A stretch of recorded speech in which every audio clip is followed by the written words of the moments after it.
In this module, we'll look at HSA contribution rules. In 2021, the maximum HSA contribution for someone covered under an individual high deductible health plan is $3,600. Now, if that individual is 55 or older, there's an additional $1,000 catch-up contribution that can be made to bring the total maximum for 2021 to $4,600. This $4,600 contribution maximum includes all sources, so including employer contributions and any other contributions. Now, a married couple covered under a family high deductible health plan would be $7,200.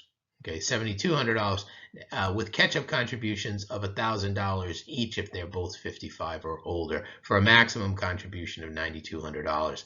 Now, the one thing with regards to the catch-up contributions is that they can split up the $7,200 catch-up contribution however they choose, but the catch-up contribution has to go into an HSA that's set up under their name and social security number, because these HSA are individual accounts.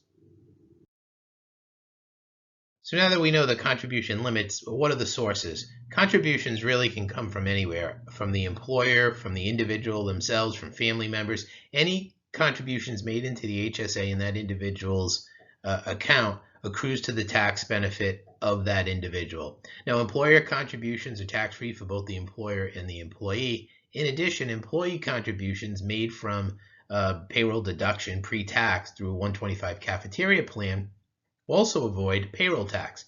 So both the employer and the employee are saving on payroll tax. So that's a hidden savings associated with the HSA for both the employer and the employee. When it comes to timing of HSA contributions, an individual can make their maximum contribution for the calendar year as early as January 1st. They don't have to wait and prorate these amounts. Now, if for some reason they lost their HSA eligibility throughout the year and had contributed more than they should based on their eligibility, they'd have to make a corrective distribution working with their HSA provider. There'd probably be a small fee of maybe $20, $25 to do that, but they'd withdraw that additional money out of their HSA. Just as individuals can make their full contributions at the beginning of the year, so can employers. An employer can make its full annual contribution to an employee's HSA for the calendar year as early as January 1st, make a lump sum payment. Why would the employer be interested in doing this? Well, one of the barriers, especially in that first year of moving from a traditional plan to a high deductible health plan with the HSA, for the employees in their mind might be, what happens if I have claims and I haven't built up enough money in my HSA to cover that? Making that bulk or that lump sum contribution at the beginning of the year takes away that hurdle in many cases. So that's the reason. It's important to note, however, that an employer is not eligible for a refund of any portion of their contribution once that's made. So they can't claw back a portion of their HSA contribution they make to their employee if that employee were to leave early. So they make that full contribution at risk that if that employee were to leave the next week, they'd take their HSA contribution with them. Now, over 80% of employers have made contributions into their employees' HSAs, and it's an important thing to do. Again, showing that partnership and taking away hurdles or barriers to the person making the decision to go with that high deductible health plan coupled with the HSA.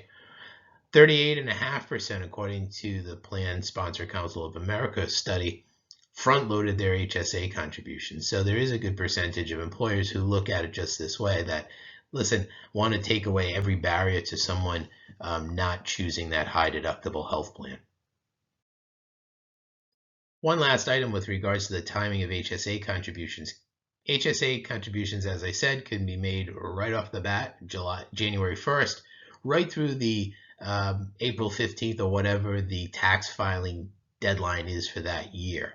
Okay, so if you're looking at 2020, individuals for 2020 had right up to the tax filing deadline in 2021 to make their contributions. Now, in 2021, the tax filing deadline was pushed back due to COVID, but it's that same concept going forward, that the deadline for previous year contributions will be the tax filing deadline. The individual would simply identify that contribution as a previous year contribution with their HSA provider to make sure it's recorded in the appropriate year. One last item, if someone is receiving an extension for the filing of their taxes for that calendar year, that does not impact this timing or this deadline for the HSA contributions. They can have an extension on their tax filing, but there's not an extension available with regards to when they can make that final HSA contribution for that previous year. If you still have questions with regards to this module, please email us at info@accesspointhsa.com.